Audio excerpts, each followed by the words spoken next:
Este Parlamento tiene un punto de magia. No somos Hogwarts, pero es verdad que somos capaces de producir efectos milagrosos, ¿no? En la legislatura pasada lo llamamos el efecto milagroso de los plenos o de las proposiciones no de ley e interpelaciones, que es que la mera observación del objeto, que la mera interpelación sobre el objeto produce efectos en el objeto normalmente antes de que se celebre el pleno.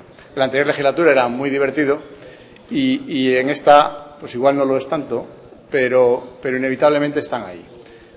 Este pleno estaba previsto por todos los grupos de la oposición para ser una enmienda completa a la actuación de la Consejería de Ganadería. Esta mañana había 3 proposiciones no de ley que hablaban de ganadería y esta tarde hay una interpelación que también habla de ganadería. Ese efecto terapéutico al que antes me refería, combinado con una cascada de incumplimientos, propició el gambito de dama al que hemos asistido durante la pasada semana. Un gambito que, sin solucionar los incumplimientos que se vienen arrastrando en esta consejería, sí es verdad que concede un plazo razonable y relevante al Gobierno para que cumpla todos los compromisos que se asumieron por el Gobierno. Y digo que se asumieron por el Gobierno porque no son compromisos específicos de la Consejería de Ganadería, sino que fueron asumidos en primera persona por la Presidente del Gobierno de Cantabria. Podríamos plantearnos que, como ya el consejero que tenía que responder de esos incumplimientos no está presente, la interpelación podría no tener sentido. Yo creo que es al revés. Yo creo que precisamente el haber cambiado de consejero y tener un nuevo consejero es una oportunidad maravillosa para interpelar al nuevo consejero. En este caso, nueva consejera, que además ha tenido la suerte de compartir con nosotros durante el año anterior todos los distintos avatares de esta consejería, sin vivirlo en primera persona, pero con las críticas, los problemas y los apoyos de los que ella era parte a muchas de las propuestas que se hacían desde la oposición. La interpelación de hoy es un momento perfecto no para que nos diga que ha solucionado esos problemas, no para pedirle cuentas de esos incumplimientos, pero sí para tener conocimiento de los compromisos que de la misma forma se asumieron por la anterior consejería hace exactamente un año, se pueden o no asumir por la nueva consejería. Y lo que nos estamos planteando es en qué medida el cambio en el puesto de consejero del Partido Popular en el ramo de medio rural va a servir para solucionar los problemas del medio rural, en una pesca abandonada y en una ganadería que pasa por momentos críticos, que alcanzó un acuerdo con la Presidenta del Gobierno, pero que ha visto cómo se incumplían. Estoy seguro que el acuerdo alcanzado está encima de la mesa de la consejera, absolutamente seguro. Y estoy seguro que ese listado de incumplimientos están entre las principales preocupaciones que tiene la consejera. Por eso la interpelación es muy clara. ¿Qué soluciones, qué compromisos, cuáles las pretensiones que la consejera tiene para este ciclo que ella inicia? A modo de resumen y sin ser exhaustivo, podemos hablar de algunos de esos compromisos que se plantearon.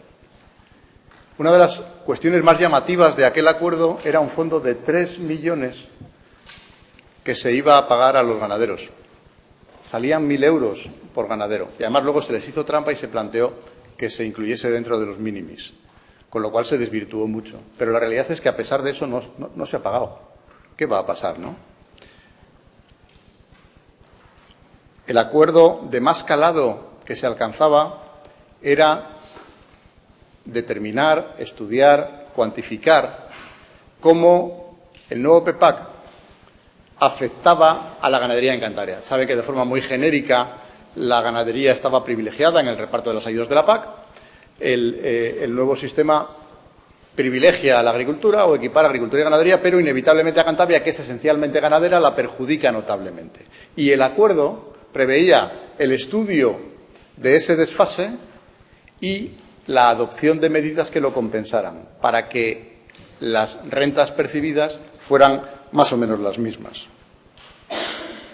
Y en esa línea estaba la negociación con el sector ganadero sobre los presupuestos del 2025.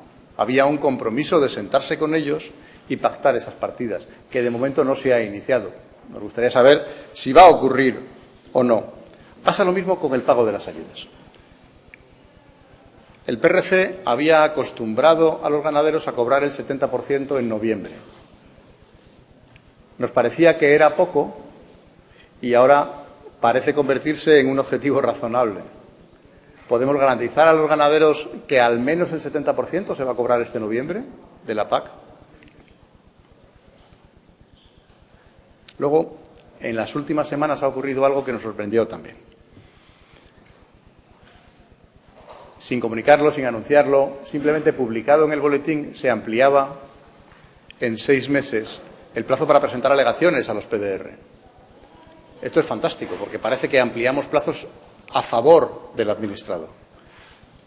La cuestión a debatir o la cuestión a solucionar es, ¿esto supone que el plazo de resolución de los expedientes se retrasa también hasta resolver todas estas ayudas 6 meses y, por tanto, hasta junio, julio del año que viene no vamos a cobrar las ayudas? El PSOE está convencido de que sí.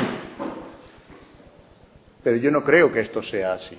O sea, yo no creo que podamos retrasar esas ayudas 6, 7 meses, porque los ganaderos necesitan esa ayuda. Pero también es verdad que desde el 2022 hay 300 expedientes que todavía no se han cobrado. 300 expedientes que son de responsabilidad patrimonial de la Administración, que está aceptada por la propia Administración. Es decir, lo único que tiene que hacer es el consejero de Economía pagarlo. Y ya hemos quedado esta mañana en que era relativamente fácil. Con lo cual, tenemos que ponerle los papeles encima de su mesa para que los firme.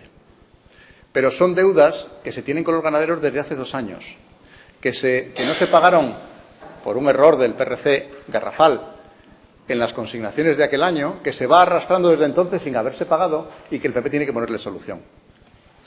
Y nos gustaría oír qué va a ocurrir, que es su compromiso personal el ejecutarlo.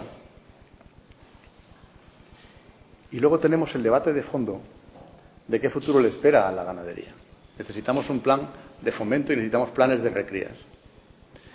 Es una reclamación permanente de los ganaderos que fue asumida por la Presidenta.